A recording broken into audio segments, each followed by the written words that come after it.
kasih, Gusi. 030200 menyentuh tentang keutamaan yang diberikan oleh dalam aspek R&D oleh kementerian. Saya ingin menyentuh tentang keperluan kementerian membuat perbandingan dengan pencapaian bukan saja di Singapura tetapi Thailand dan Vietnam.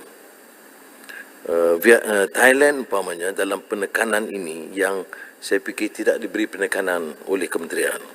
Selain daripada creating innovation for commercial purposes, strengthening competitiveness in the production and service sectors, narrowing income disparity and upgrading technology.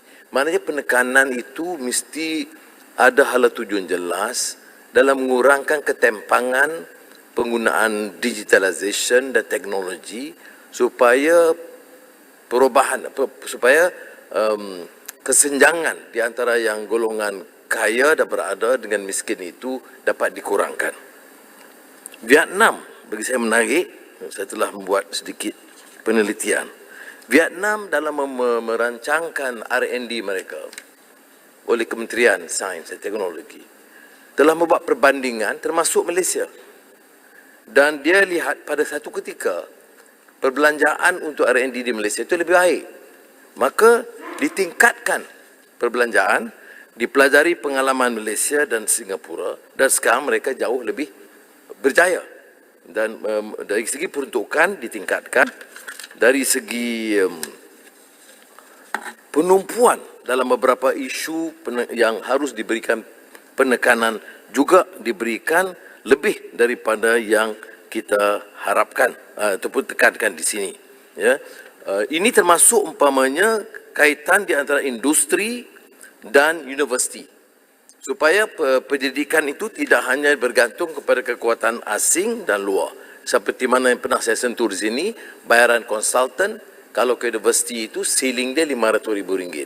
Kalau dia untuk konsultan luar negara 30 juta ke atas sehingga ratusan juta. Jadi ini akan memberikan satu gambaran tumpuan kita dan keutamaan kita juga. Salah. Perkara yang berikut adalah mengenai peta MyStart. Ya. Saya dapat juga pandangan, walaupun Menteri menyebut ada sasaran 5 syarikat tempatan dalam tempoh 5 tahun. Ini saya ingat sangat satu kenyataan yang sangat daif kerana kita harus punya program yang lebih ambitious daripada itu.